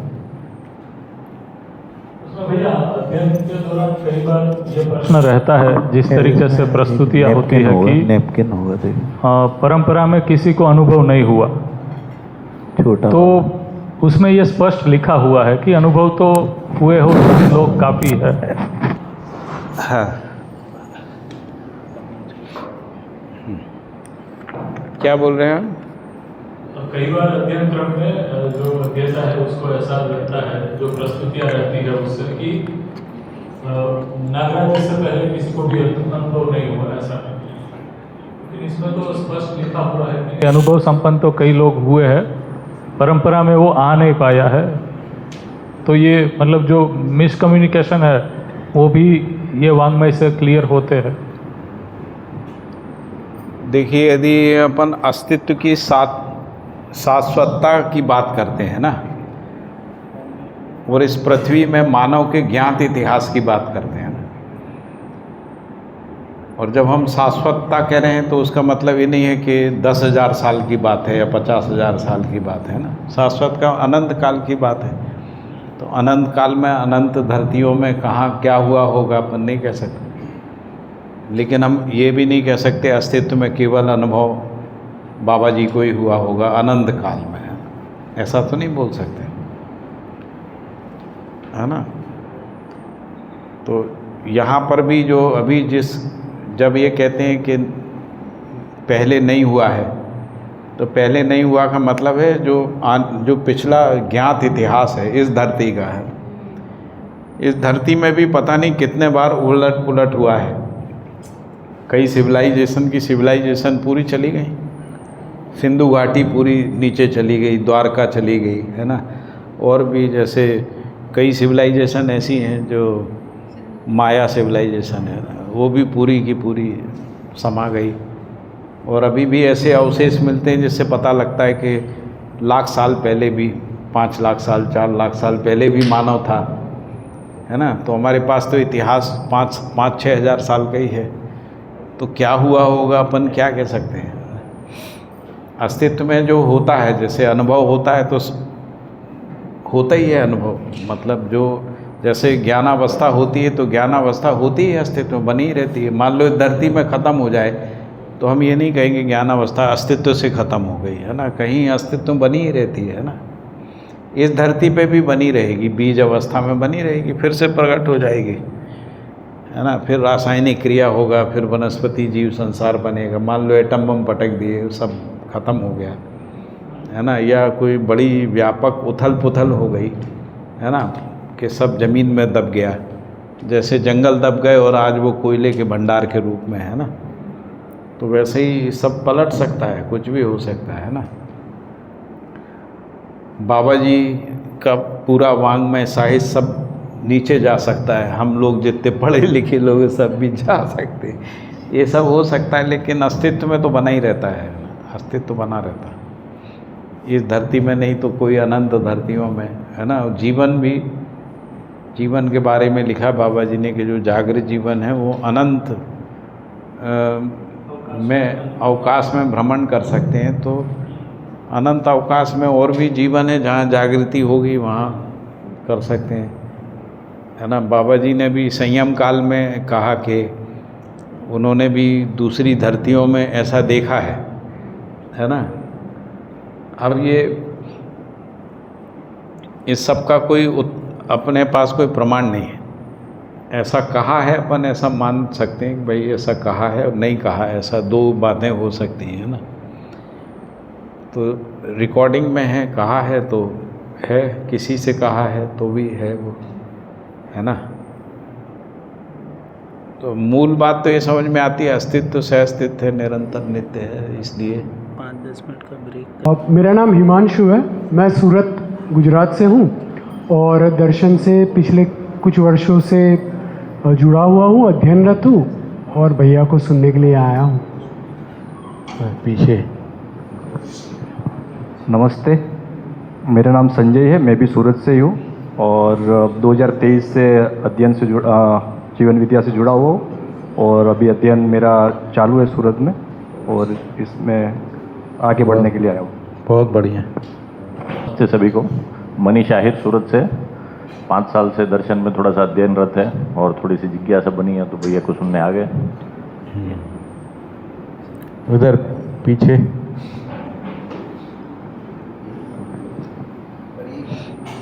नमस्ते, मैं कल्पना पारखी, मैं भी सूरत से हूँ, हम लोग सब साथ में आए हैं और मैं भी 2-3 साल से अध्ययन में जुड़ी हूँ और यहाँ भैया को सुनने और अध्ययन के लिए आए हैं। बिटिया है आपकी? हाँ, ये मेरी बिटिया है, ये भी मेरे क्या साथ नाम है? उसको दो माइक। नमस्ते, मेरा नाम अवनी है और मैं अपनी मम्मी के साथ अहमदाबाद में शिविर करने आई हूँ। बहुत बढ़िया। अवनी,